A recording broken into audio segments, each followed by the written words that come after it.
konstruksi Indonesia, maju-majulah.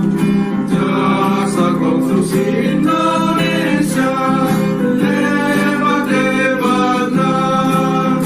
Apenas, apenas, apenas, apenas, sejahtera. Apenas, apenas, apenas, apenas, untuk Indonesia.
Selamat pagi untuk seluruh peserta Zoom pada pagi hari ini.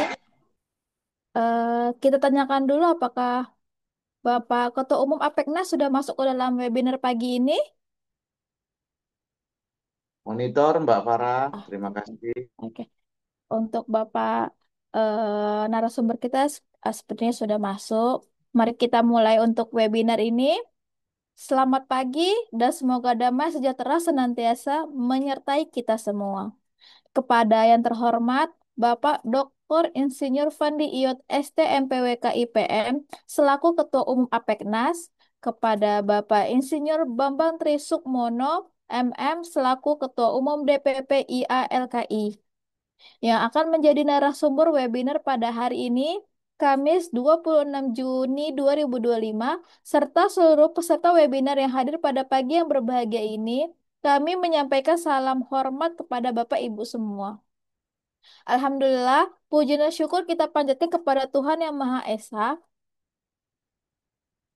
karena atas rahmatnya kita masih bisa berkumpul bersama-sama untuk mendapatkan ilmu dari narasumber yang luar biasa. Sebelum itu, kami APEKNAS mengucapkan selamat datang dan terima kasih kepada LPJK dan Kementerian PUPR yang sudah bersedia hadir dalam webinar pada pagi hari ini. Dan juga kami memohon jika Bapak Ibu perwakilan LPJK dan Kementerian PUPR untuk dapat memberikan kata sambutannya pada webinar pagi ini, di mana kami APEKNAS sangat berterima kasih jika bersedia memberikan kata sambutannya. Seminar daring kita pada kali ini mengusung tema korupsi infrastruktur, data, modus, dan pencegahannya bersama APEKNAS. Sebelum memulai acara, izinkan saya sebagai MC pada pagi ini untuk membacakan susunan acara sebagai berikut. Pembukaan, mendengarkan mars dari APEKNAS, kata sambutan dari Ketua Umum APEKNAS, foto bersama sebagai dokumentasi, pemaparan materi oleh narasumber sekaligus diskusi dan tanya jawab, dan penutup. Kini, mari kita lanjutkan ke agenda selanjutnya, yaitu mendengarkan Mars Apeknas. Kepada admin, kami persilakan untuk memutarkan videonya.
Terima kasih. Sekarang kita akan mendengarkan kata sambutan. Sambutan ini akan disampaikan oleh Bapak Dr. Insinyur Fandi Iyut STMPWK IPM selaku Ketua Umum APEKNAS. Kepada Bapak kami persilahkan. Ya, terima kasih, Pak. Assalamualaikum warahmatullahi wabarakatuh. Salam sejahtera, shalom, om swastiastu, namo buddhaya, salam kebajikan. Terima kasih untuk kehadirannya dan waktunya kepada Pak Ketum Yalki, Bapak Insinyur Bambang Sukmo. Eh, Beliau adalah merupakan guru besar kami di dunia konstruksi. Pengalaman beliau sebelumnya salah satu petinggi di Kementerian PUPR. Saat ini beliau dipercaya menjadi ketua umum di berbagai asosiasi, khususnya eh, terkait dengan jasa konstruksi. Kami sering berdiskusi dengan Pak Insinyur Bambang bagaimana eh, di dunia konstruksi yang saat ini masih yang sehingga bisa dijadikan lebih baik dalam pengembangan perkembangan daripada infrastruktur di Indonesia. Terutama saat ini kita bisa melihat bagaimana eh, program pemerintah, pemerintahan Pak Presiden Prabowo, bahwasanya saat ini pemerintah telah memberikan peluang besar kepada sektor swasta dalam kerjasama pemerintah dan badan usaha. Kemudian kita juga bisa melihat rencana strategis untuk perubahan Undang-Undang Konstitusi, Undang-Undang Nomor 2017, yang mana kami APENAS sangat mendukung bahwasanya kita harus berkembang pesat dari jasa konstruksi menjadi industri konstruksi. Untuk itu, APENAS bertanggung jawab secara moral memberikan pemahaman, pengetahuan kepada teman-teman yang terkait dengan jasa konstruksi, bahwasanya Indonesia bisa menjadi industri program konstruksi. Kita masih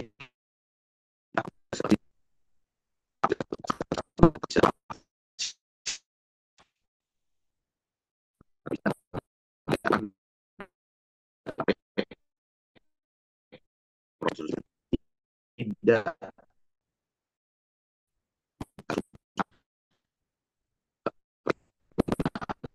Izin, izin Bapak, putus-putus Bapak.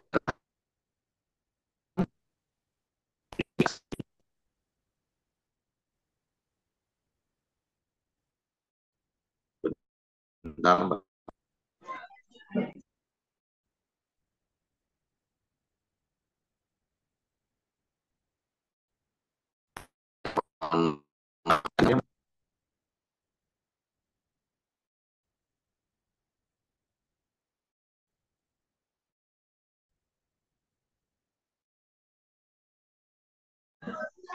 Izin tak ada suaranya, Pak.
bisa ada sukses.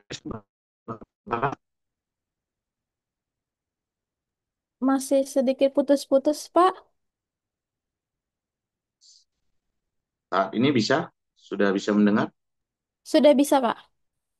Ya. Mohon maaf gangguan teknis. Ya, saya coba ulang lagi. Kami sampai tentang moral terkait eh, pengetahuan-pengetahuan di dunia jasa konstruksi maupun industri konstruksi ke depan, bagaimana penggunaan anggaran, terutama khususnya APBN, APBD terkait di dunia konstruksi, bahwasanya kita para pelaku usaha, pelaku kontraktor sering atau riskan terkait terindikasi korupsi. Jadi memang terindikasi korupsi ini juga menjadi fenomena yang sangat krusial sekali bagi para pelaku jasa konstruksi. Satu pengalaman bagi saya pribadi, yang bagaimana eh, keinginan kami di dunia konstruksi ini, bahwasanya kalau kita lihat kasus-kasus korupsi di Indonesia penggunaan anggaran APBN ataupun APBD terindikasi korupsi dan langsung langsung ditersangkakan menjadi korupsi atau koruptor ya. Eh, Salah satu yang menjadi fenomena kami pribadi juga, saya melanjutkan pendidikan saya di program doktoral ilmu hukum, lex spesialis konstruksi. Di dalam disertasi saya juga saya sampaikan bagaimana teman-teman yang bergerak di bidang konstruksi ini dapat diberikan treatment yang berlebih atau lex spesialis, uh, bahwasanya tidak langsung ke sektor pidana, tapi ada di sana uh, assessment yang perlu dilakukan antara pengguna maupun pemberi kerja ataupun pelaksana kerja. Untuk itu Bapak Ibu lebih detailnya nanti akan dijelaskan sama Pak Bambang. Mohon maaf sebelumnya Bapak Ibu, karena saya juga belajar dari semangat Pak Bambang yang sudah hampir 80 tahun ya usia beliau, sehingga nanti Bapak Ibu bila bertanya bisa melalui chatting group, nanti admin yang akan membacakan pertanyaan-pertanyaan Bapak Ibu terkait pertanyaan-pertanyaan kepada Pak Bambang dikarenakan kekurangan pendengaran bagi Pak Bambang. Namun ada positifnya yang kami ambil adalah semangatnya Pak Bambang masih seperti umur 27 tahun. Itu yang kami sangat mengapresiasi Pak Bambang, Insinyur Pak Bambang, menjadi guru kami, menjadi panutan kami di dunia konstruksi. Terima kasih sekali lagi Pak Bambang Tri, sehat selalu, semangat terus untuk jasa konstruksi, industri konstruksi di Indonesia. Semoga ilmu yang Bapak berikan kepada kami bermanfaat dan diridhoi Tuhan, dan semoga semua bermanfaat Bapak Ibu.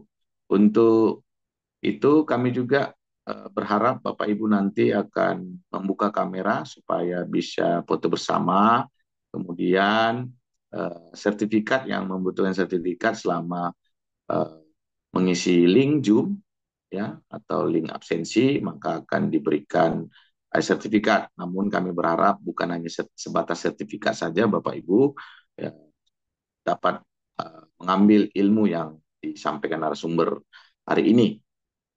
Untuk interaktifnya nanti akan dibantu oleh Mbak Farah, pertanyaan-pertanyaan ke Pak Tri.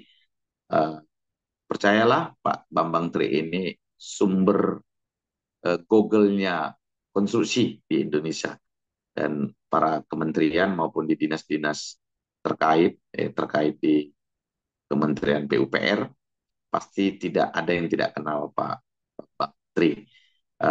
Sekali lagi terima kasih Pak Bambang Tri ya, sehat-sehat Pak Bambang Tri. Kami generasi muda konstruksi ini sangat mengapresiasi Pak Bambang Tri, sehat-sehat selalu, tambah sehat dan sehat selalu Pak Bambang Tri. Berikutnya kami mengucapkan terima kasih kepada LPJK, Lembaga Pengembangan Jasa Konstruksi, yang senantiasa mereminder kami asosiasi terakreditasi, karena PENAS adalah salah satu asosiasi terakreditasi ya asosiasi badan usaha terakreditasi di Indonesia.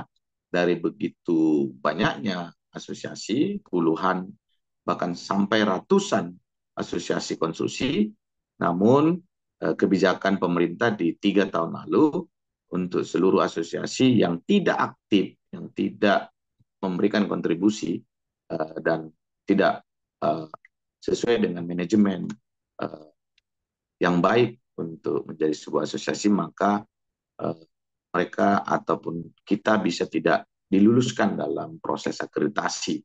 Untuk itu kami berharap Bapak Ibu saling membantu kami, membantu Apeknas, karena tahun depan juga kami akan melakukan reakreditasi, ya. Reakreditasi, dan saat ini juga pimpinan LPJK untuk informasi, pimpinan Lembaga Pengembangan Jasa Konstruksi sedang dilakukan pemilihan, ya, pemilihan assessment, dan saat ini proses administrasi. Mudah-mudahan nanti di Agustus kita sudah mendapatkan pengurus LPJK yang baru, dan pengurus LPJK yang terpilih nantinya ke depan bisa lebih baik dan tambah lebih baik untuk mengembangkan konstruksi di Indonesia. Terima kasih Bapak Ibu. Yang ketiga, terima kasih Bapak Ibu yang sudah hadir hari ini dari berbagai unsur, dari berbagai daerah, dari seluruh provinsi yang ada di Indonesia. Terima kasih untuk kehadirannya Bapak Ibu sekalian. Semoga ilmu yang didapatkan hari ini bermanfaat, dan sekali lagi terima kasih. Saya kembalikan ke Mbak Farah. Terima kasih Pak atas kata sambutannya. Sebelum ke inti webinar online pagi ini, izinkan kami untuk melakukan foto bersama sebagai dokumentasi. Mohon kepada seluruh peserta untuk dapat menyalakan kamera Zoom-nya.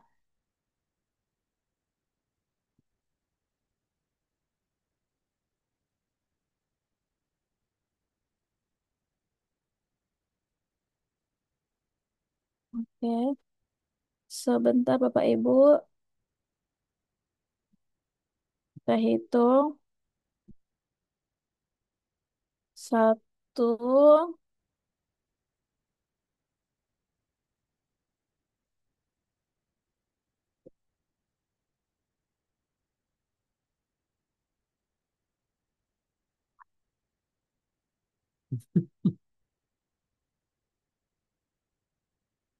sebentar ya.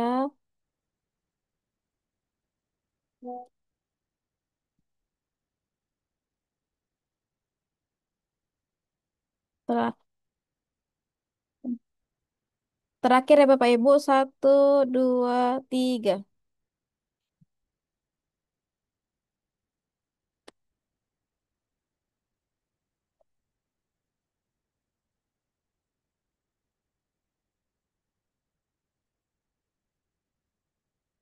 Terima kasih Bapak Ibu semua.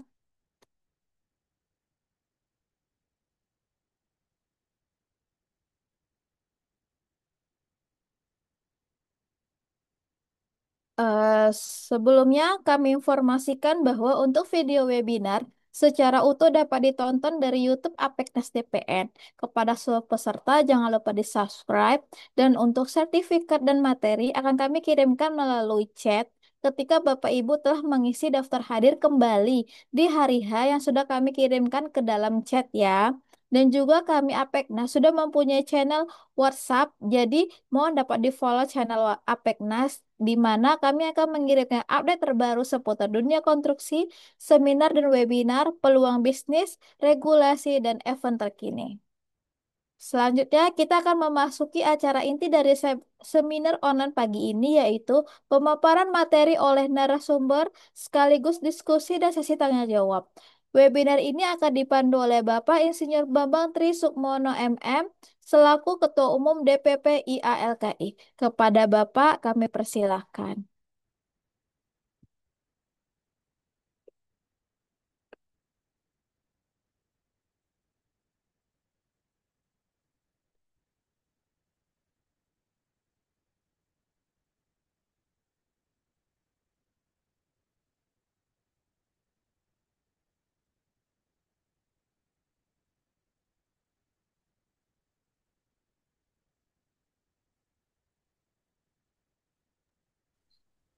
Ya, suara saya terdengar ya. Ya, terima kasih.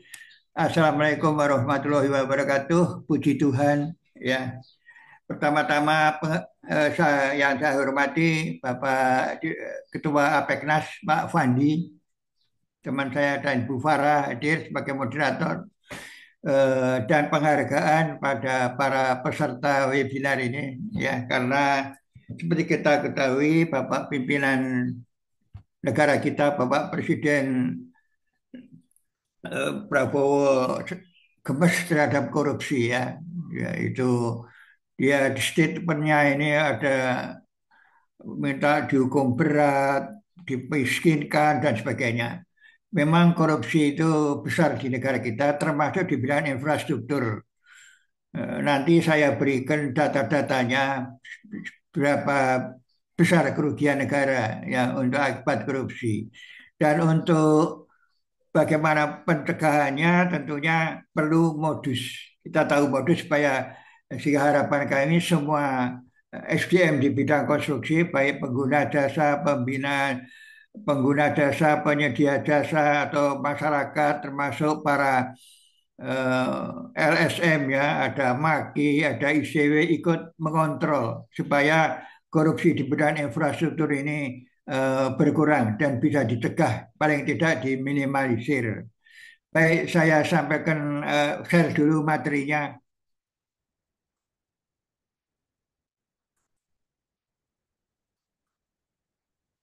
Ya, kelihatan ya. Ya, kita bicara tentang korupsi infrastruktur. Tadi kita berikan data, modus dan pencegahannya. Ya, ini. Saya kira sebelumnya akan saya sampaikan latar belakangnya. Mengapa masalah korupsi ini menjadi penting dan urgen di bidang infrastruktur. Ya, penggunaan infrastruktur sejak 2014 itu sangat meningkat tajam. Ya, ini di datanya tahun 2014 sampai 2022 ini 2.778 triliun lebih. Menurut Kementerian Pekerjaan Umum ya, dari KPBU, kerjasama pemerintah dan badan usaha itu sampai 25 sampai 29 itu sebesar 544 lebih triliun ya. Terdiri dari 11 proyek sumber daya air, 23 jalan tol dan 11 permukiman. Itu. Nah, dan survei penilaian integritas, ini ada survei tentang SPI, survei bahwa tahun makin sejak 21 makin menurun. Jadi indeks korupsinya makin tinggi ya. Karena nilai kurang dari 72 ini kategorinya rentan. Ini yang kedua.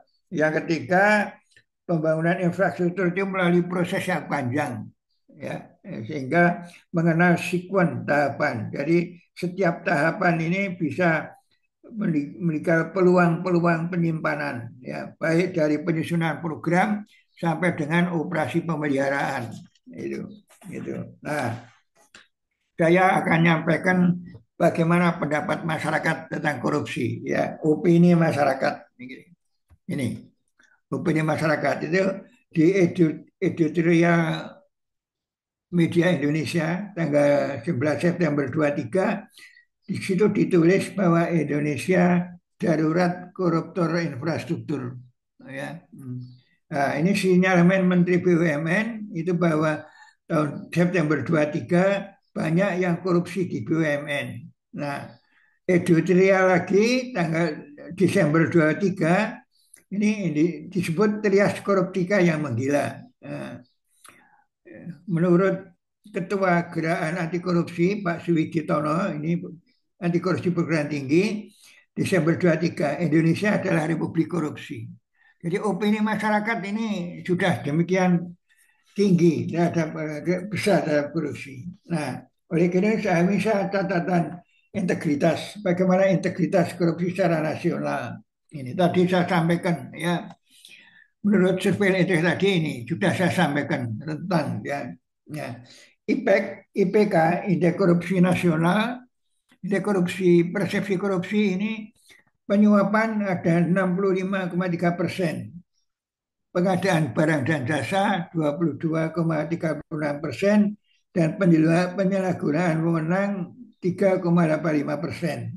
Ini jadi tadi sampaikan di editorial media Indonesia bahwa Indonesia darurat korupsi infrastruktur ini. Padahal anggaran pembangunan ini sebagian besar ya. Menurut Pak Presiden sampai dapat itu 422 triliun lebih. Korupsi infrastruktur itu mencapai 5 sampai 10 nilai persen. Jadi bisa dihitung berapa kerugian negara ya. Baik. Ini sebelumnya saya akan menyampaikan catatan korupsi infrastruktur ya. Ini catatan pertama ini bisa dibaca ya. Proyek Hambalang ini kerugian negara 463 lebih miliar ya. Itu dari temuan KPK. Nah, Wisma Atlet Palembang ini kerugian negara 54,7 miliar lebih ya. Belum yang lain, prasarana PRON, pembangunan Maluku, ini Jalan Maluku. Ini suapnya sampai 8 miliar. Ini yang melibatkan Kementerian PUPR juga. Ya. Saya kira silakan dibaca. Nah, yang paling besar ini ada pembangunan jalan tol layang Jakarta Cikampek MBZ, elevasi 2. Ini kerugian negara luar biasa, 1,5 triliun. Ini temuan Kejaksaan Agung dari 2017 sampai 2020. Nah, ini catatan-catatan. Belum yang lain ini ya. Pembangunan jalan BPJN 2 Balikpapan. Ini ada lagi suapnya 21 miliar. Korupsi Riau ini melibatkan kepala daerah gubernur dan rasuah proyek jalan tol ini sampai dengan 10 triliun. Ini statement Kejaksaan Agung. Korupsi BUMN konstruksi ini sampai 2,5 triliun. Ini statement Kejaksaan Agung. Ini dimuat dalam MI 17 Mei. Ini korupsi ini sekedar ilustrasi. Ini gambar proyek pusat olahraga Hambalang. Pusat olahraga Hambalang yang menjadi mangkrak ya karena ada korupsi yang tidak terselesaikan. Ini kerugian negara yang luar biasa ya. Ini kerugian negara sampai sekarang tidak berfungsi, belum selesai dan harga. Ini jalan tol MBZ layang ini yang juga tadi triliun kerugian negara sampai triliun. Nah, demikian juga di daerah. Di daerah ini tidak kalah banyak ya. Di daerah ini juga masing-masing daerah kebanyakan melibatkan dinas PU. Saya punya datanya, nanti bisa di-share ya. Ini datanya ya. Dari Muara Enim, Bupati dinas PUPR, Banjarnegara dengan dinas PUPR, Kabupaten Kutai Timur itu dengan PUPR, semua dengan PUPR, dengan dinas PUPR. Ini ada catatannya, ini nilainya, nilai proyeknya. Ya, ini datanya. Saya kira ini nanti bisa di share ya, dibaca ya. Ini. Baik, ini saya akan coba sekarang bagaimana dampak korupsi infrastruktur itu. Ini ya, dampak korupsi infrastruktur satu akan menyebabkan kualitas buruk dan di bawah standar. Ya, karena ada pemotongan anggaran, material atau bahan tidak sesuai standar dan bisa terlambat pekerjaannya. Itu yang pertama, kualitasnya akan buruk. Dan kedua, kerugian negara dalam jumlah besar. Ini, ya. Dalam jumlah besar dan signifikan. Tadi sudah saya berikan data-data, bisa dicek di data-data yang kami sampaikan tadi. Ya, jumlah besar. Ketiga, keterlambatan pembangunan. Ya, jadi program pembangunan jadi terlambat karena proyek-proyek tidak efektif dan efisien. Ya. Dan yang kedua adalah hilangnya kepercayaan publik. Ini yang berbahaya juga. Ini hilangnya terhadap pemerintah dan lembaga terkait. Ini kalau publik sudah tidak percaya, berat. Saya kira ini dampaknya yang luar biasa. Nah, bagaimana sekarang modus korupsi? Ini saya ikut diskusi virtual dengan KPK itu pada Oktober 2001. Ternyata modus korupsi infrastruktur itu dari awal sampai akhir ya. Ini modusnya ini. Dari perencanaan ini sudah ada komitmen fee. Ini sering terjadi.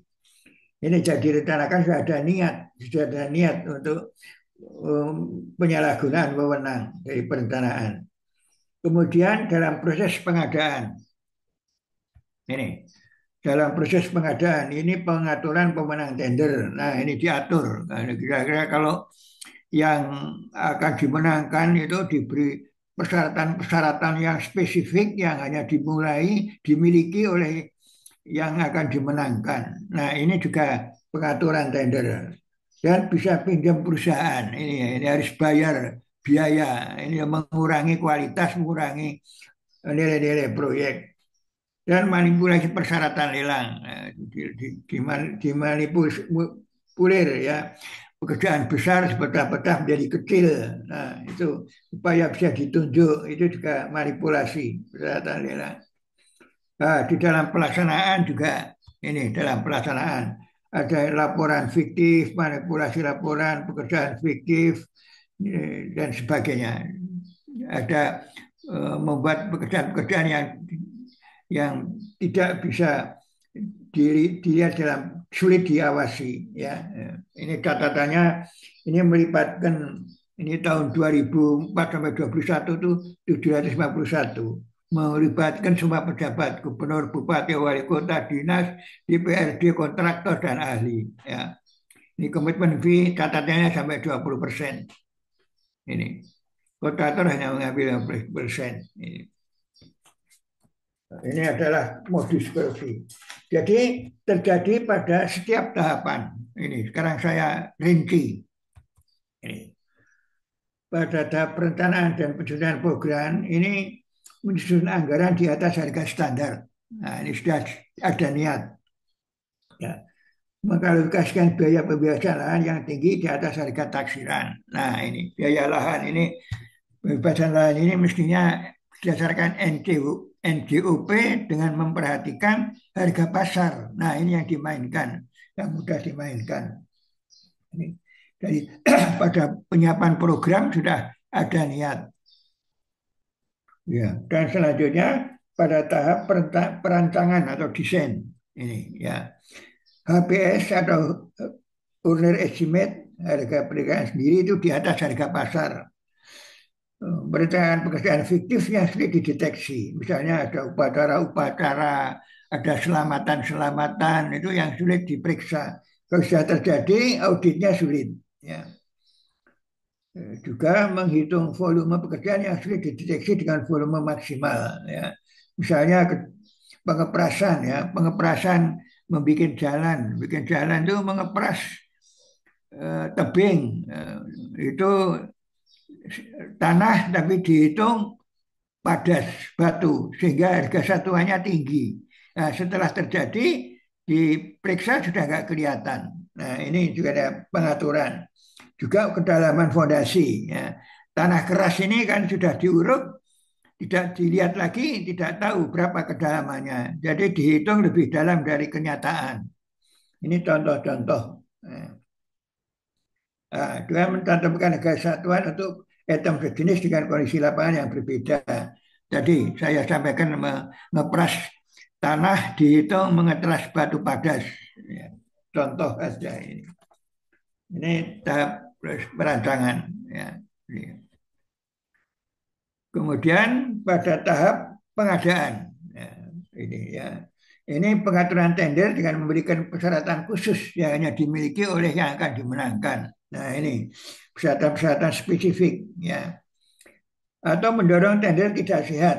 Jadi diberi fasilitas untuk masing-masing peserta berembuk supaya dimenangkan salah satu, yang lain dapat bagian sehingga harganya semua agak tinggi. Ya, ini juga Ini penunjukan langsung dengan alasan yang tidak dapat dipertanggungjawabkan. Ya, contoh, ini pernah terjadi itu di dalam kebencanaan. Undang-undang bencana itu kalau tahap tanggap darurat itu boleh ditunjuk langsung. Tetapi kalau sudah tahap rehabilitasi rekonstruksi tidak boleh ditunjuk, harus ditender. Itu. Nah, pernah terjadi di BNPB itu, pernah terjadi waktu kasus Gunung Merapi dulu ya. Itu pada waktu eh, penunjukan langsung tanggalnya sudah lewat dari masa tanggap darurat. Itu tidak bisa. Maka harus ditender. Nah, sering terjadi banyak tanggalnya diundurkan. Ya. Jadi tendernya penunjukan sekarang, tapi tanggalnya dibuat pada waktu masih darurat. Nah ini juga pengaturan. Termasuk pekerjaan besar dipecah kecil-kecil, ya. Padahal itu pekerjaan satu kesatuan. Jadi kecil-kecil supaya bisa ditunjuk langsung. Nah, ini contoh-contoh juga. Nah, ini yang pengunduran waktu tadi, ya, pada kerajaan sudah tanggap darurat. Dan pemilihan langsung membandingkan yang memiliki satu kemudian pembandingnya itu hanya temannya sendiri, sehingga harganya bisa diatur. Ini contoh-contoh dalam pengadaan. Nah, tahap pelaksanaan juga lebih banyak ini, tahap pelaksanaan. Menggunakan komponen material dengan merek yang sama tapi kualitasnya lebih rendah. Ya, misalnya grendel pintu merek Yale, Yale asli sama Yale KW. Nah, itu beda harganya. Melaporkan pekerjaan fiktif disahkan oleh pengawas. Ya. Pengawas mengesahkan itu pekerjaannya fiktif tapi dianggap ada. Markup pekerjaan yang asli deteksi pemberian post audit. Ya, misalnya tadi ada upacara-upacara, ada peresmian-peresmian, juga kedalaman fondasi. Nah, ini juga ini melaporkan komponen pekerjaan yang harga satuannya lebih tinggi, tidak sesuai dengan data di lapangan. Jadi saya beri contoh, menghitung galian tanah dihitung pades. Ya, ini contoh. Nah, juga tahap operasional pembayaran pun masih ada kesempatan untuk korupsi. Ini tahap OP, operasi pembayaran. Ini mengurangi anggaran pembiayaan. Jadi sudah enggak sulit dideteksi. Ya. Ada pembiayaan fiktif, ya tidak dipelihara tapi dilaporkan ada pembiayaan. Ada jadwalnya, periodisasinya dikurangi. Ya, ini juga. Ini adalah dan ternyata juga semua pihak itu terlibat, ada kesempatan terlibat di dalam korupsi ini ya, modusnya ini. Penyedia jasa ini konsultan juga. Konsultan perencana ini membuat HPS OE dengan harga satuan tinggi di atas harga standar. Nah, juga alternatif harga tasuhan dalam kontrak unit price. Ya. Mencantumkan volume maksimal pada pekerjaan yang belum diketahui. Misalnya fondasi, kedalaman fondasi itu kan harus tanah keras. Tanah keras kan belum diketahui. Nah, ini mencantumkan kegiatan-kegiatan yang sulit dideteksi tadi. Ada upacara, selamatan, menanam kepala kerbau, dan lain-lain. Itu perencana. Konsultan pengawas pun juga ada ini. Konsultan pengawas ini ya. Mentoleransi pekerjaan dengan penurunan kualitas, tidak mempekerjakan tenaga pengawas lapangan secara kontinu. Harusnya tiap hari datang, tapi 3 hari sekali, kadang seminggu sekali baru datang. Nah ini juga membuat pengawasannya tidak efektif. Dan bisa ada komitmen-komitmen ya antara pengawas dengan pelaksana. Juga konsultan manajemen konstruksi ini tidak melakukan studi. Ini pernah ada terjadi yang tidak saya sebutkan proyeknya, tapi menugaskan konsultan manajemen konstruksi tapi bekerja sebagai pengawas. Nah ini berarti membayar lebih. Kalau manajemen konstruksi ini tidak ada kontraktor utama, tidak ada. Itu ada sub-subnya karena dia yang mengatur, memanage. Tapi kalau pengawas itu ada kontraktor utama. Nah, biaya untuk atau fee untuk manajemen konstruksi jauh lebih tinggi dari konsultan pengawas. Ya. Jadi terjadi penugasan dibayar manajemen konstruksi, tapi pekerjaannya konsultan pengawas. Nah, ini merugikan negara dalam jumlah yang cukup. Nah, juga konsultan-konsultan lain, ada konsultan value engineering, quality control, dan ini quality engineering ini konsultan untuk mengefisienkan harga. Ya, ini biasanya dinaikkan dulu harganya baru diturunkan. Nah, ini juga quality control dan lain-lain. Ini juga dilakukan oleh konsultan. Nah, kontraktor pelaksana saya kira juga ya, kontraktor ini ada pengurangan kualitas, pengurangan volume, pekerjaan fiktif, markup harga taruhan, peralatan fiktif dan lain-lain. Ini.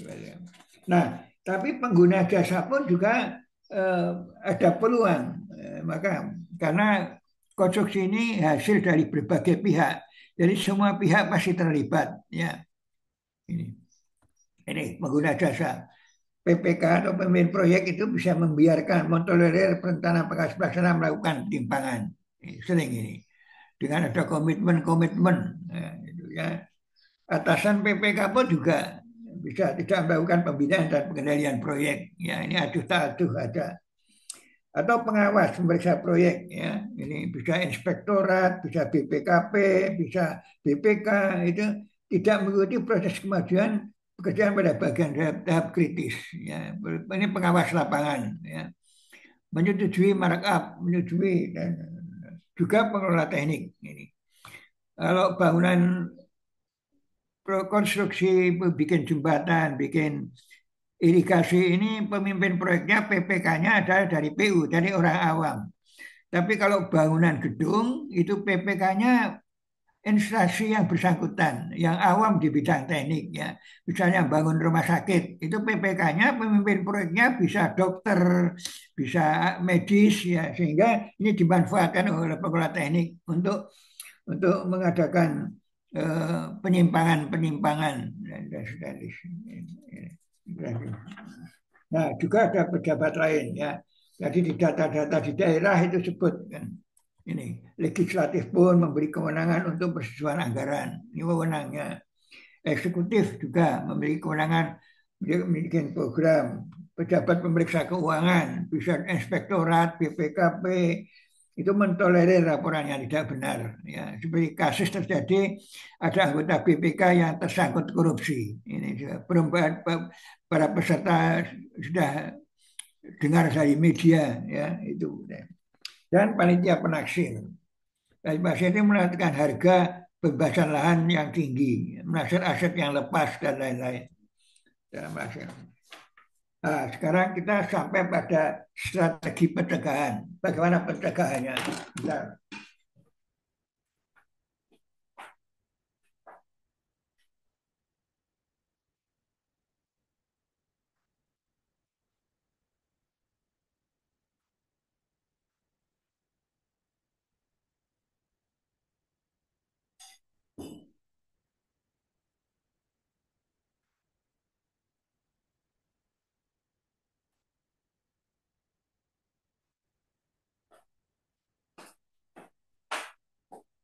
Ya, baik kita teruskan kita pada bagaimana strategi pencegahannya. Ya, ini strategi pencegahannya. Pertama adalah transparansi. Ya, jadi program proyek pembangunan diinformasikan secara terbuka dan mudah diakses oleh masyarakat. Apa itu kualifikasinya besar, kecil atau menengah, klasifikasinya bidang jalan, apa bidang bangunan air, ya, bidang sumber daya air, bidang bangunan gedung, itu harus diinformasikan secara jelas. Kapan dilaksanakan, kapan tender, kapan mulai dan sebagainya. Ya. Dan proyek-proyek pembangunan mudah diakses oleh masyarakat. Jadi harus ada pusat informasi yang bisa memberikan gambaran berapa biayanya, bagaimana, kapan, di mana lokasinya, dan menampilkan standar pelayanan minimal. ya, transparansi. Sehingga apa? Ini dalam rangka mengembangkan good governance. Ya. Nah, bisa mengembangkan good governance. Ya. Jadi pemerintahan yang baik, ya, penyelenggaraan dan meningkatkan partisipasi masyarakat. Ya. Jadi karena partisipasi masyarakat dalam pembangunan infrastruktur ini cukup besar, ya. Beliau harus melepaskan lahannya, ya, harus tahu toleransi dengan kebisingan, mengangkut material alat berat yang merusak jalan dan sebagainya. Lalu meningkatkan partisipasi dan menghilangkan pola hidup hedonisme. Ya, ya. Jadi masyarakat bisa melihat kalau menyoroti kalau pola hidup penyelenggara konstruksi ini bermewah-mewah dan sebagainya. Nah, transparansi itu apa? Transparansi adalah keterbukaan informasi. Ini penjelasannya. Transparansi adalah keterbukaan informasi ke seluruh proses pembangunan, mulai perencanaan, pengadaan, pelaksanaan, dan pelaporan. Nah, ini untuk menghilangkan praktek korupsi, ya, akan mengurangi praktek korupsi dan meningkatkan akuntabilitas. Ini meningkatkan akuntabilitas pertanggungan jawab dan proyek akan bermanfaat bagi masyarakat. Nah, ini transparansi, ya. Nah, sekarang apa urgennya transparansi itu? Ini, ya. Transparansi urgen itu karena terkait pertama dalam pembebasan lahan. Nah, ini harus terbuka. Ya, ada musyawarah antara masyarakat dengan proyek, ya, bahwa aturannya adalah berpedoman pada NJOP dengan memperhatikan harga pasar. Ya, itu aturannya, ya. Dan bagaimana pendanaan dari mana? Dari pemerintah daerah, pusat, BUMN, swasta, harus jelas. Dan ada kepastian hukum. Ya, jadi kalau ada transparan ini ada kepastian hukum. Ya. Jadi status tanahnya harus jelas dan lain-lain. Ya, ya, ya. Maka ada kepastian instansi yang bisa diprediksi, ya, ada kepastian. Ya. Dan teridentifikasi masalah perizinan, biaya dari resmi lobby dan lain-lain. Itu bisa untuk jalan tol, air minum, energi listrik dan lain-lain. Ini adalah transparansi. Nah, apa aspeknya dalam transparansi itu? Nih, aspek-aspek penting dalam transparansi adalah keterbukaan informasi. Ya, masyarakat memiliki akses terhadap informasi proyek, rencana anggarannya berapa, jadwalnya, kapan, program pembangunannya apa saja. Nah, itu ada dan ada partisipasi masyarakat. Jadi masyarakat dilibatkan dalam pengambilan putusan dengan.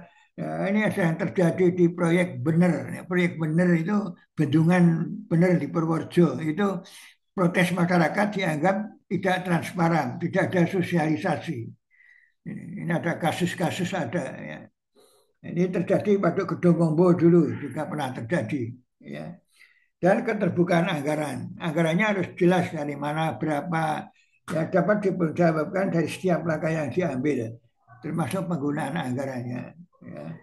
Dan pengawasan publik masyarakat, ya. Publik harus diberi akses, ya, akan meminimalkan korupsi dan penyalahgunaan wewenang. Dan terakhir tentunya pencegahan korupsi, masyarakat dapat melakukan pengawasan. Ini,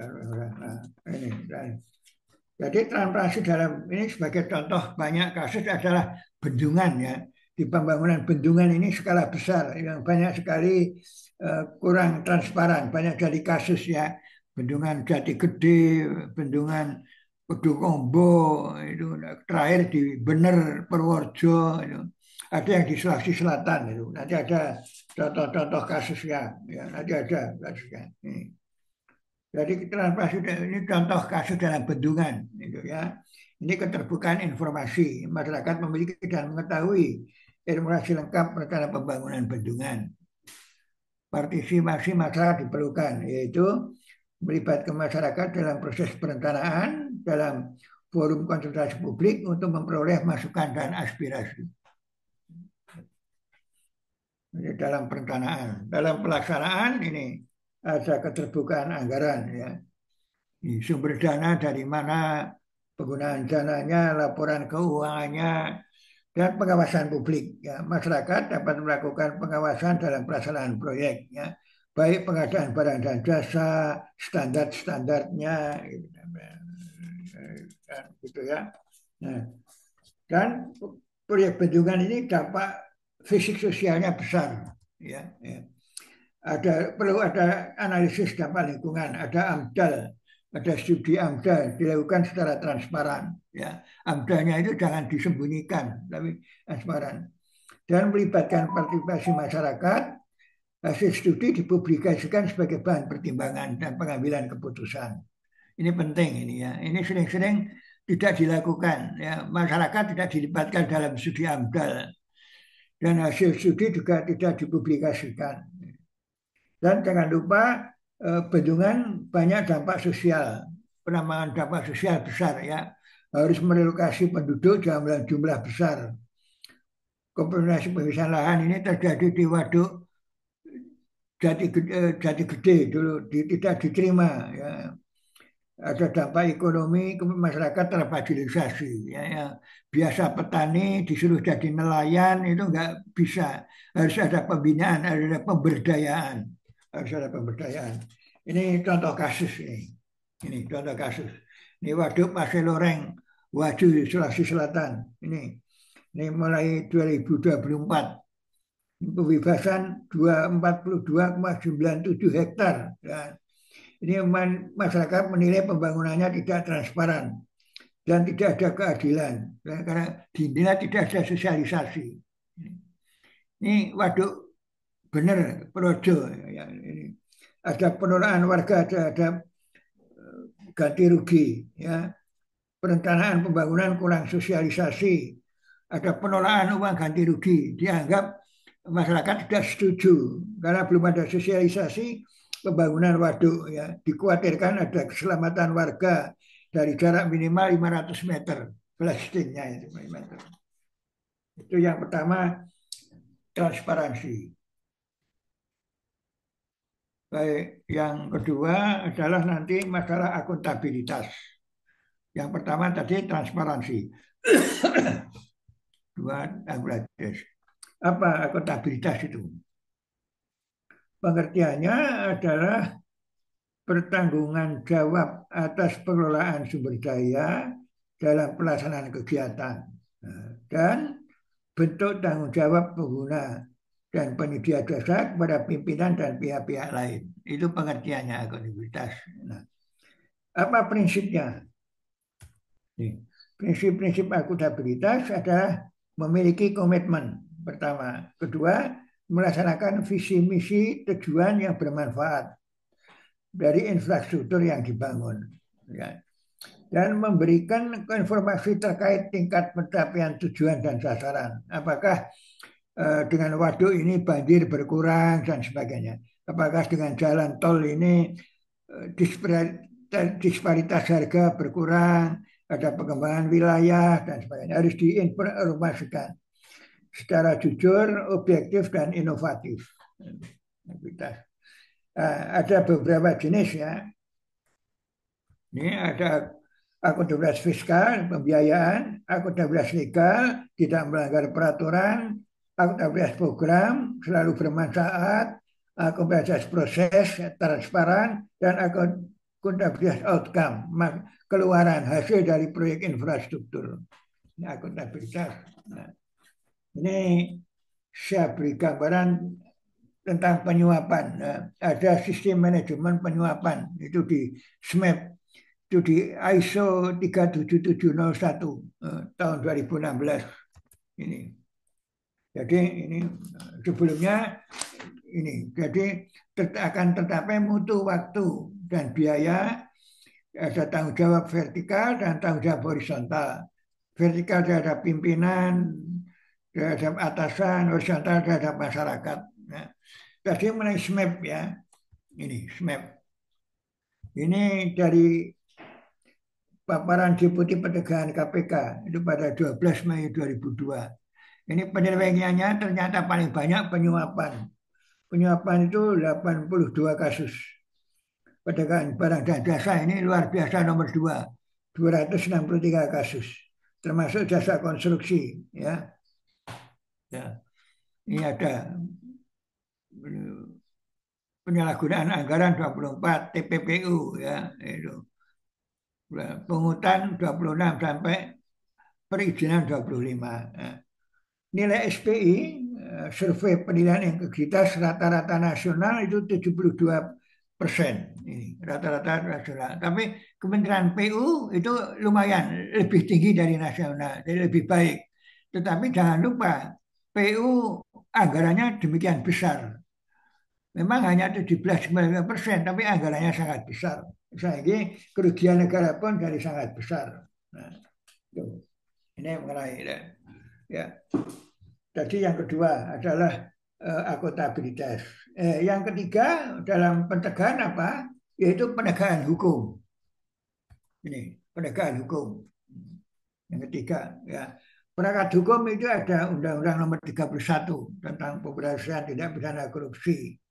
Ada Undang-Undang Nomor 28 tahun 99. Ada penyelenggaraan negara bebas KKN.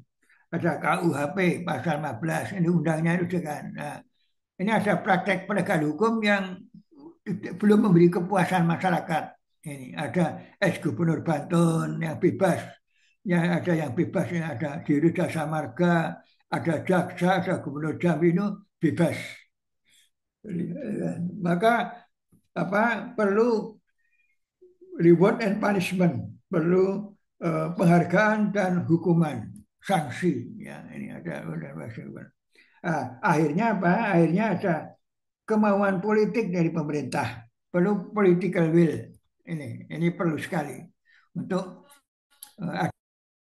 saya kira ini seperti di statementnya Bapak Presiden kita sudah ada tahun ini, dia sudah mulai gerah dengan korupsi yang besar di negara ini ya. Ini oleh karena ini saya insya Allah ini apa yang di statementkan Bapak Presiden terrealisasi ya. Ya, ini saya berikan beberapa peraturan perundang-undangan untuk pemberantasan korupsi. Ini silakan dibaca. Ini.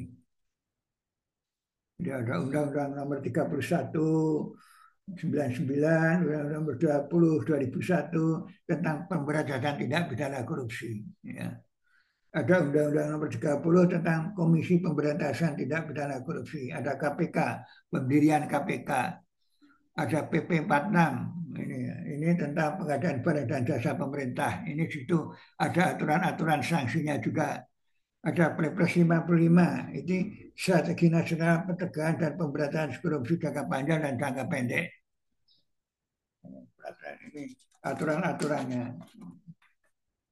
Nah, apa pentingnya penegakan hukum ini?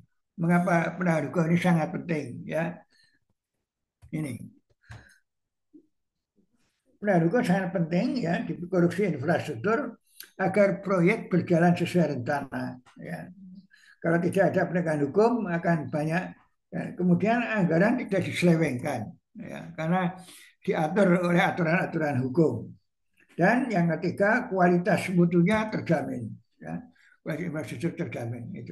Nah, contoh-contohnya ya dari melakukan ini yang bisa dicatat dari penegakan hukum ya ini ada penggelapan pekerjaan fiktif, ada suap, ada pemerasan, pengaturan tender dan maksud-maksud curang lainnya. Nah, saya akan menyampaikan aspek-aspek penting dalam penegakan hukum korupsi infrastruktur. Ini aspek-aspek penting dalam penegakan hukum korupsi infrastruktur. Satu, perlu penyelidikan dan penyidikan. Ya, ini bisa dilakukan oleh KPK, kepolisian, kejaksaan yang memiliki kewenangan, yang berwenang untuk menyelidiki penyidikan, ya, bisa menjalankan. Dan ada supervisi KPK. Dari KPK memberikan bantuan supervisi yang dilakukan korupsi yang dilakukan oleh kepolisian dan kejaksaan. Dari kemudian bisa penyitaan aset. Ya. Kalau ketahuan asetnya bisa diminta, ya kekayaannya bisa diminta. Jadi Bapak Presiden kita minta dimiskinkan. Ya. Hasil korupsi dapat disita oleh negara dan dikembalikan oleh negara. Ya. Dan jangan lupa peran media dan masyarakat. Ya. Media dan masyarakat juga mengawasi apakah melanggar hukum atau tidak. Karena media dan masyarakat berperan penting untuk mendorong penegakan hukum. Ini harus ada ikut mengawasi. Di sini ada ICW, ada MAKI, itu harus berperan. Dan peningkatan pengawasan. Nah ini. Baik internal, inspektorat, atau internal oleh BPK, oleh masyarakat bisa mencegah terjadinya korupsi. Ya, nah, tapi dalam penegakan hukum juga ada beberapa kendala atau tantangan. Ada tantangan karena tidak mudah juga karena proyeknya infrastruktur kan banyak dan besar ya. Jadi tantangannya pertama ya, tantangan penegakan hukum mengenai infrastruktur. Ini ada keterbatasan regulasi ya, kadang-kadang peraturan-peraturan tumpang tindih ya. Peraturan perundangan dapat menjadikan celah dari terang tindih tidak jelas, itu bisa menjadikan celah untuk korupsi. Dan lemahnya pengawasan ya, jadi baik internal maupun eksternal akan memudahkan praktek korupsi. Jadi pengawasan oleh internal itu inspektorat, badan pengawas intern, oleh eksternal bisa itu BPK, BPKP, itu masih kurang efektif kadang-kadang ya, karena banyaknya proyek ya, dan keterbatasan sumber daya. Nah ini karena sumber daya yang dimiliki penegak hukum ini terbatas ya, mungkin jumlah jaksa, jumlah pegawai inspektorat kan tidak banyak, juga kemampuannya mungkin harus juga tidak perlu menguasai bidang infrastruktur daya. Dan kadang-kadang yang keempat, intervensi pihak luar ya, ini intervensi para penguasa supaya tidak dihukum, partai dan lain-lain, ini dapat menghambat penegakan hukum. Nah, ini yang ketiga. Yang ketiga adalah penegakan hukum. Nah, yang keempat adalah para SDM konstruksi, baik pengguna jasa maupun pengguna jasa, harus mempunyai etika profesi dan integritas. Ini yang keempat. Nah, harus mempunyai etika dan integritas. Ada etika dan moral, etika dan moral, dan harus menjunjung tinggi kode etik profesi. Harus menjunjung tinggi kode etik profesi. Ya. Kemudian juga mengacu bertegak pada kode tata laku. Dan ada fakta integritas. Nah, ini sangat penting ya menurut para ahli, bahwa keberhasilan suatu proyek atau suatu kegiatan ini hanya ditentukan oleh dua, yaitu faktor manusia dan faktor sistem. Ternyata faktor manusia menduduki mengkontribusi 60-70% sampai 70% ya, lainnya sistem ini ya, ini 60% faktor manusia menentukan keberhasilan, faktor sistem hanya 34%. Nanti akan kita bahas secara sepintas ya, secara singkat mengenai etika profesi dan integritas ini, karena ini penting bagi Bapak Ibu sekalian para peserta. Ini penting, nanti secara singkat akan saya sampaikan. Itu yang ketiga. Yang keempat ya, yang kelima adalah pengawasan masyarakat. Tadi sudah. Yang kelima ini, yang nomor 5 ini, masyarakat. Jadi pengertiannya adalah proses kegiatan masyarakat atau lembaga swadaya masyarakat menyangkut audit, review, evaluasi ya. Dan Undang-Undang nomor 2 nomor 3 tentang jasa konstruksi. Ini di dalam Undang-Undang Jasa Konstruksi disebutkan dalam pasal 10 pasal 85 ayat 1. Disebutkan secara jelas peran masyarakat, yaitu masyarakat harus bisa mengakses informasi terkait kegiatan konstruksi dan boleh melakukan pengaduan keguatan ya, kalau misalnya ganti rugi tidak benar, merusak jalan akses ya, jalan perumahan jadi rusak karena dilewati alat berat untuk mengangkut material. Nah, ini bisa menggugat ya. Misalnya para peserta membuat tiang pantang, kemudian rumah-rumah di sekitarnya kata-katanya pecah semua. Nah, itu juga bisa menggugat, mengadukan, masyarakat menggugat. Saya kira ini adalah pencegahannya. Nah, sekarang yang terakhir saya akan sedikit melukas tentang etika profesi dan kode etik profesi dari seorang SDM konstruksi ya. Bentar. Ya, jadi apa? Sehingga pengadaan masyarakat ini akan menyediakan ruang komunikasi publik dan penyediaan penyaluran aspirasi. Ya. Kita langsung pada secara sepintas akan kami sampaikan mengenai etika profesi dan kode etik profesi. Ya. Bentar.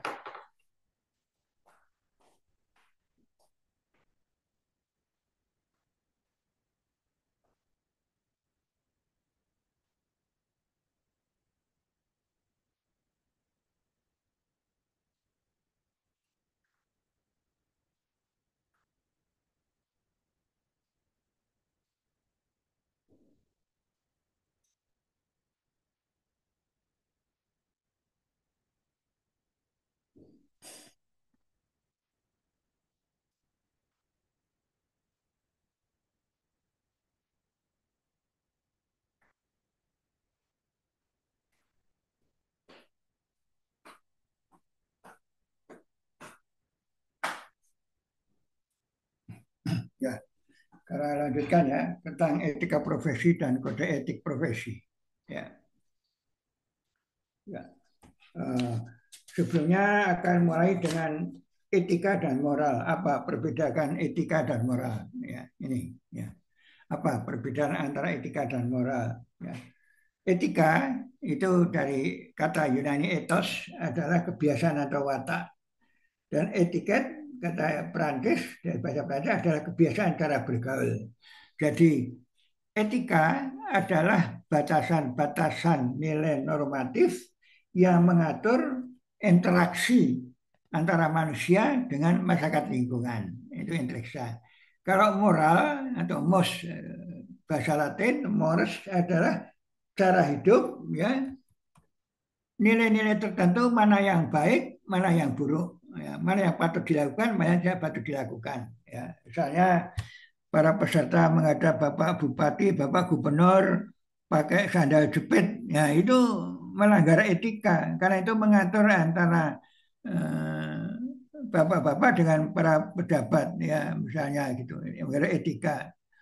Kalau moral itu misalnya para peserta mau uji kompetensi, ya mau ujian, kemudian malamnya makan bersama dengan penguji. Nah, ini tidak melanggar etika karena itu kan silaturahmi. Nah, mau tender malamnya makan bersama dengan panitia lelang, panitia tender itu tidak melanggar etika.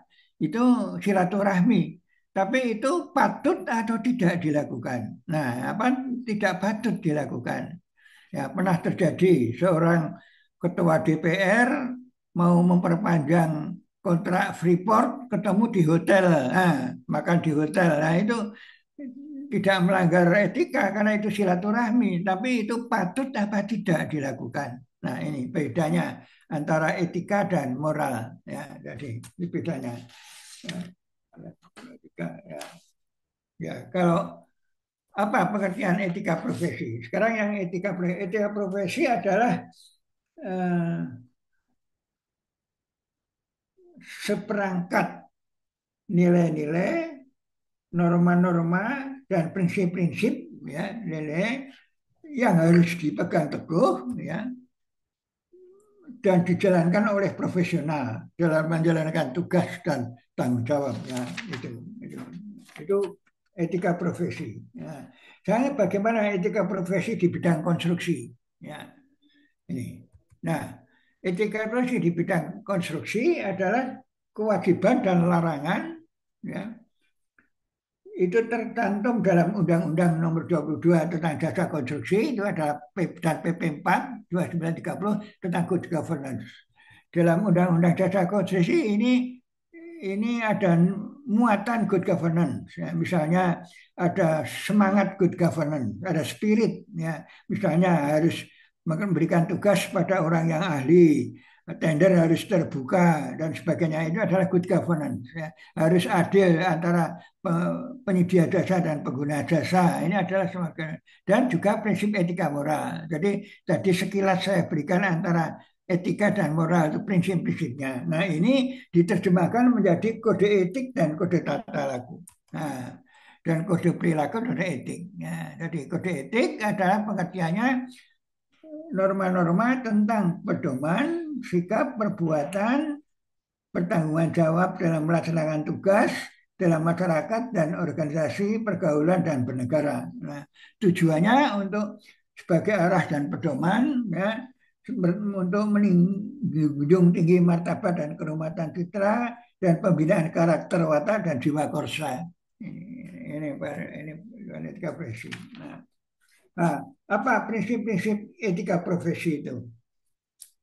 Ya, prinsip-prinsip etika profesi. Ya. Ini ya, prinsip etika profesi. Satu, tanggung jawab.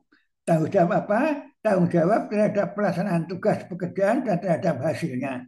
Harus bisa dipertanggungjawabkan hasilnya. Ini, tanggung jawab. Dua, ada keadilan. Ya. Keadilan diberikan kepada siapa saja yang berhak secara proporsional. Jadi dalam tender, dalam apa itu harus proporsional, adil, tidak boleh memihak salah satu. Dan otonomi. Otonomi memiliki kewenangan dalam kebebasan dalam menuju menjalankan pekerjaan sesuai profesinya. Nah, harus kewenangan dan berintegritas moral. Nah, artinya apa? Memiliki komitmen pribadi untuk menjaga kepentingan profesi diri dan masyarakat. Itu masyarakat. Nah, lalu apa manfaatnya? Ya, manfaatnya bisa meningkatkan tanggung jawab, bisa menekankan prinsip profesionalitas, bisa menciptakan ketertiban dan mencegah campur tangan pihak lain, melindungi hak pekerja, membantu pelaksanaan. Misalnya campur tangan, misalnya terjadi di waktu jembatan Kutai Kartanegara itu runtuh. Ini mestinya kalau ada kegagalan bangunan harus ada tim ahli dulu, ya.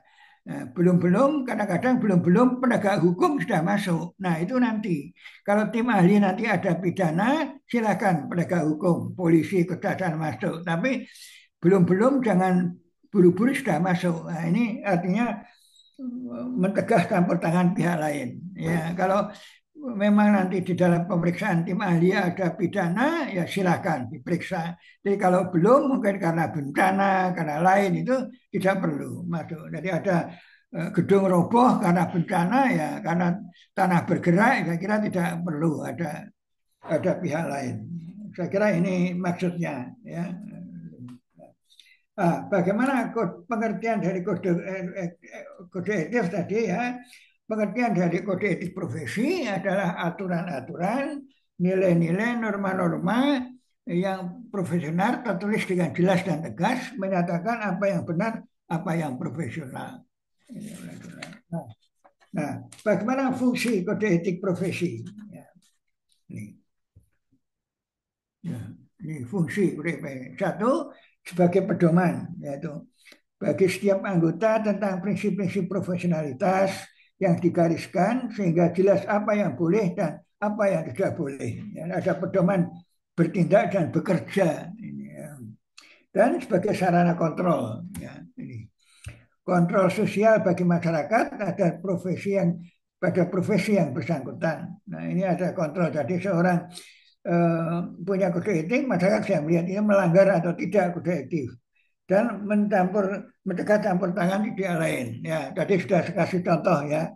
Jadi kalau memang itu masalah intern, diselesaikan intern dulu. Kalau ada pidana, baru penegak hukum silakan masuk. Nah, baik. Nah, yang terakhir saya akan menyampaikan integritas SDM konstruksi. Integritas. Ya, ini. Apa pengertian integritas itu? Ya, integritas. Pengertiannya menurut etimologi ya, dari bahasa Latin namanya integer adalah utuh dan lengkap. Maksudnya konsep konsistensi tindakan nilai, metode, ukuran, dan prinsip-prinsip dan hasil. Harus utuh dan lengkap. Menurut KPK adalah bertindak secara konsisten apa yang dikatakan dan bagaimana tingkah lakunya. Ya. Yang dikatakan supaya sederhana tapi tingkah lakunya pola hidup hedonistis. Yang dikatakan memberantas korupsi tapi yang dilakukan ikut-ikut menerima suap dan sebagainya. Nah, tentu berlandaskan pada kode etik profesi, nilai-nilai moral pribadi dan nilai-nilai dalam masyarakat. Ini pengertiannya. Nah, para ahli mengatakan bahwa integritas adalah memenuhi, menunjukkan komitmen, kejujuran, dan konsistensi. Ini para ahli. Menurut Kamus Besar Bahasa Indonesia, KBBI adalah mutu sifat keadaan satuan yang utuh antara potensi, kemampuan, kewibawaan, kejujuran, berlandaskan etika dan moral. Ya, saya kira. Nah, saya kira ini yang kami berikan. Nah, saya akan menyampaikan kesimpulan dan saran saya dari webinar pada pagi ini. Ya, sarannya ada beberapa kesimpulan dan saran. Ya. Kesimpulannya, ya, bahwa pembangunan infrastruktur itu melalui proses dan tahapan yang panjang, sehingga banyak celah, banyak peluang. Ya. Tahap melalui sekuen dan melibatkan berbagai pihak. Ya. Karena melihat berbagai pihak sehingga tidak bisa menyalahkan salah satu. Pasti ada keterlibatan. Kalau ada kontraktor yang menyalahgunakan, pengawas harus mesti ikut terlibat. Kalau dia harus mesti membiarkan. Kalau tidak harus melarang. Ya. Dan menyerap anggaran besar dan berbagai sumber daya. Jadi anggarannya sangat besar. Tadi sudah kami sampaikan. Ya. Infrastruktur adalah pekerjaan besar. Dan ada berbagai modus. Ini kesimpulannya. Oleh karena itu, korupsi infrastruktur sudah pada tahap yang memprihatinkan. Ya, mengapa ini kami usulkan ke Apeknas materi ini karena sudah memprihatinkan. Ya. Dan bagaimana saran-sarannya? Saran-saran untuk bisa mencegah dari korupsi adalah perlu political will, ada kemauan politik. Nah, ini tadi Bapak Presiden kita sudah menstatement, ya, dan harus menyeluruh secara komprehensif. Tadi ada 5 faktor, transparansi, ada penegakan hukum, etika, pengawasan masyarakat, dan pengawasan masyarakat secara efektif. Harus melibatkan masyarakat, para LSM, ya, dan itu harus efektif. Nah, ini bagaimana terakhir saya sampaikan tanggung jawab moral SDM konstruksi. Ya, saya kira para peserta sekalian sebagai pelaksana, ya, anggota Apeknas tentu akan ikut membangun dan melaksanakan proyek konstruksi. Bagaimana tanggung jawab moralnya? Ini tanggung jawab moral SDM konstruksi. Ya. Proses pembangunan infrastruktur itu mengenal tahapan, sekuen. Ya, jadi planning, programming, perancangan atau desain, land acquisition, pengadaan tanah, construction atau pelaksanaan, dan operasi pemeliharaan, operation and maintenance. Nah, ini ada proses. Ini SITLACOM dari SITLACOM, ya. Survey, investigation, design, acquisition, land acquisition, construction, operation, maintenance. Nah, ada tahapannya ini. Nah, maka ini harus dijaga agar dikendalikan agar supaya ini tepat waktu, tepat mutu, dan tepat biaya. Ini. Oleh karena itu perlu integritas, Nah, kemudian apa modal integritas? Adalah 4. 1, kejujuran, ya. Ini ada kejujuran, ada kesungguhan, ada kesabaran, dan ada keikhlasan. Saya kira ini. Ya. Saya kira ini Bapak Ibu sekalian yang kami sampaikan, dan apabila tidak berkenan mohon maaf, ya. Semoga apa yang saya sampaikan bermanfaat untuk tugas Ibu Bapak sebagai anggota Apeknas, sebagai SDM konstruksi, baik itu penyedia jasa maupun pengguna jasa. Dan apabila kurang berkenan, kami mohon maaf. Dan nanti kalau ada pertanyaan dan sebagainya, mohon melalui chat ya, karena pendengaran saya sudah kurang ini, sudah usia, jadi bisa tidak jelas ini. Ya, saya kira nanti kalau Juan terima kasih dan silakan kalau bisa melalui chat atau melalui WA ya kepada Bu Farah. Ya. Saya kira demikian Bapak Ibu sekalian. Waktu saya kembalikan ke Ibu Farah sebagai moderator. Ya, silakan. Ya, terima kasih. Wassalamualaikum warahmatullahi wabarakatuh. Ya. Waalaikumsalam warahmatullahi wabarakatuh. Terima kasih Pak atas pemaparannya, di mana sekarang kita memasuki tanya jawab. Kepada Bapak Ibu yang ingin bertanya dapat melalui kolom chat akan kami bacakan.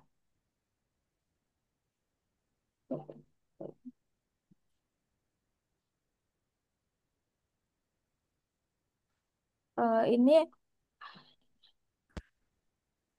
Ya,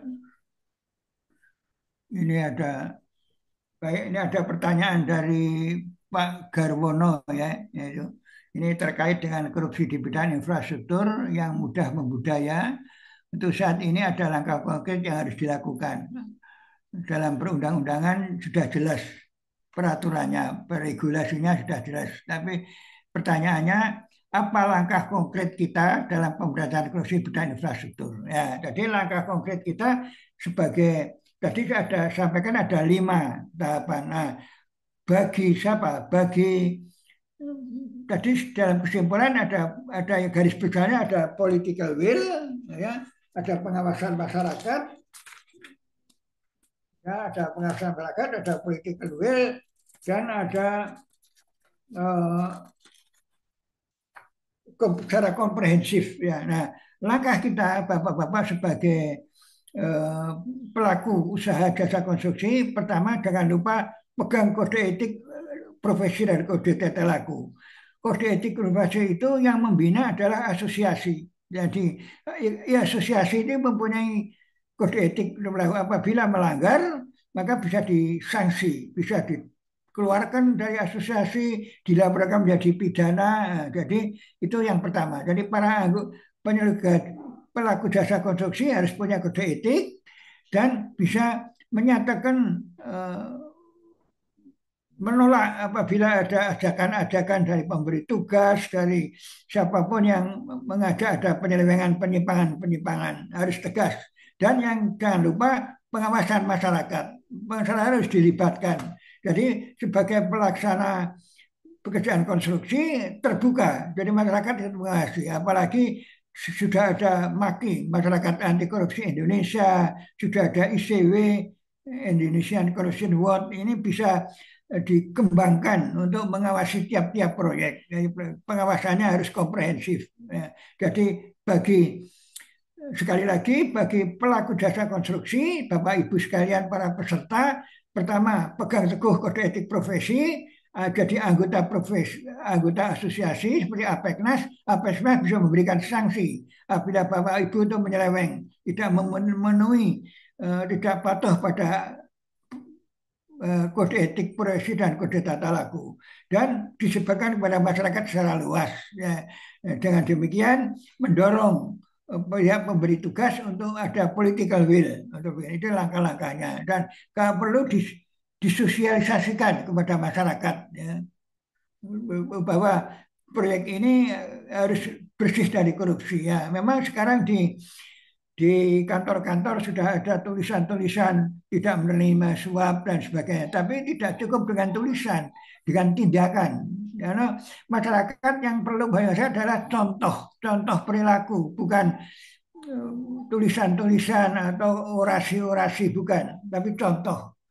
Saya kira itu jawaban saya untuk ini dari nanti saya isi daftar hadir ya. Ya, nanti saya isi daftar hadirnya. Ini ada pertanyaan lagi. Ada yang bertanya dari Ibu Anggi. Ibu Anggi ini ya. Ingin bertanya, infrastruktur tadi melalui yang disebut dengan tadi, apakah ada proses tindak lanjut dilakukan oleh KPK atau infrastruktur seperti hukum. Kalau mengikuti apakah ada proses tindak lanjut?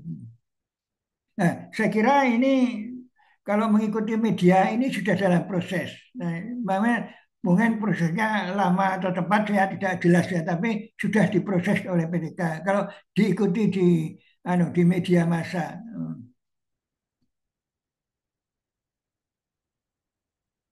Oh, ini kerugian negara. Ini pertanyaan dari Bapak Alusius Gregorius ya, dari NTT ya. Ini mohon pendapat mengenai nilai kerugian negara minimum pada pekerjaan korupsi yang dapat diperhitungkan. Saya kira semua kerugian negara pasti dipidana.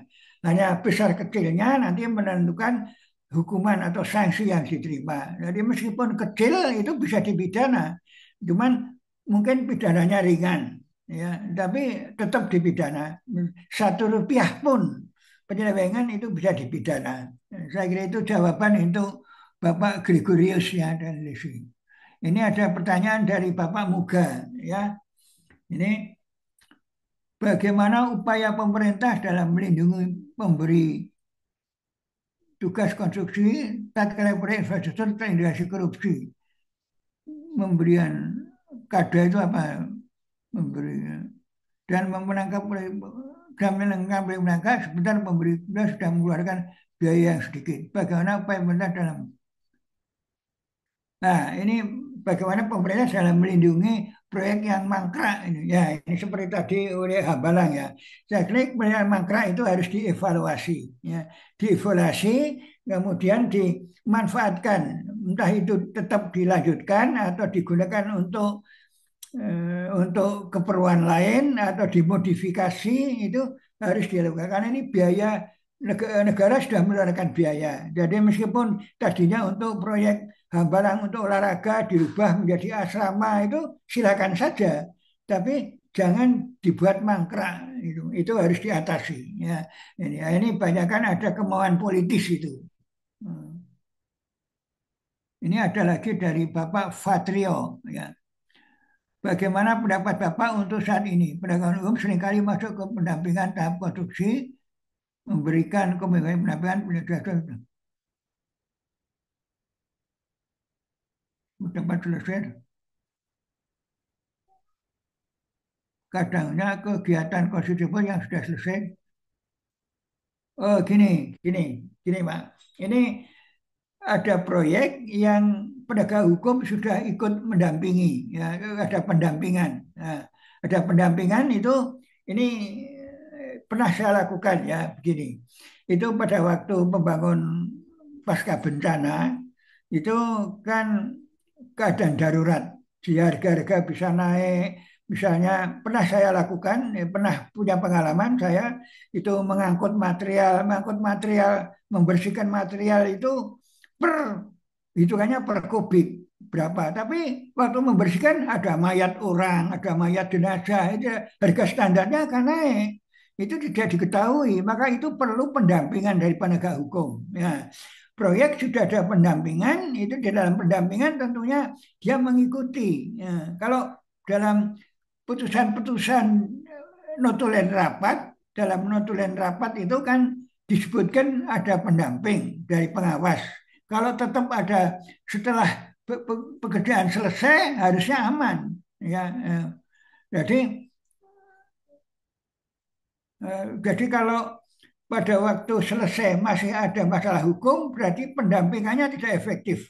Sehingga Bapak bisa memprotes, bisa menanyakan, karena pada waktu diputuskan sudah ada penegak hukum.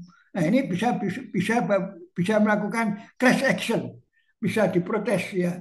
Karena asal di dalam keputusan-keputusan itu ada berita acaranya di situ disebutkan sudah disaksikan oleh penegak hukum. Nah, itu cara mengatasinya. Ya.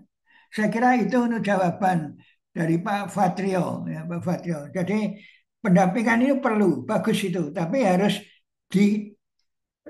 didokumentir supaya nanti setelah selesai tidak ada masalah hukum. Saya kira demikian jawaban saya. Waktu saya kembalikan ke Ibu Farah. Terima kasih. Wassalamualaikum warahmatullahi wabarakatuh. Terima kasih Pak. Mungkin satu satu lagi pertanyaan, jika satu lagi pertanyaan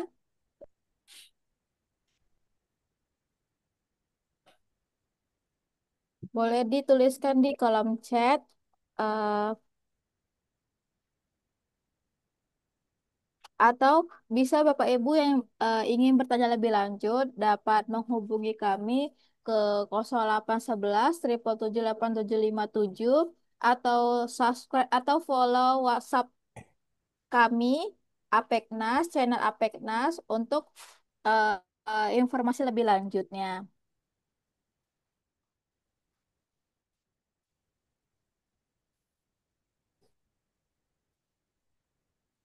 Sebelumnya, kami informasikan juga bahwa untuk video webinar secara utuh dapat ditonton dari YouTube Apeknas. DPN kepada seluruh peserta jangan lupa di-subscribe dan untuk sertifikat dan materi akan kami kirimkan melalui email ketika Bapak Ibu telah mengisi daftar hadir kembali di hari H yang sudah kami kirimkan ke dalam chat ya. Dan juga kami Apeknas sudah mempunyai channel WhatsApp, mohon di-follow, di mana kami akan mengirimkan update terbaru seputar dunia konstruksi, seminar dan webinar, peluang bisnis, regulasi, dan event terkini. Mungkin sebelum mengakhiri webinar ini, apakah ada lagi yang ingin bertanya? Oh, oke.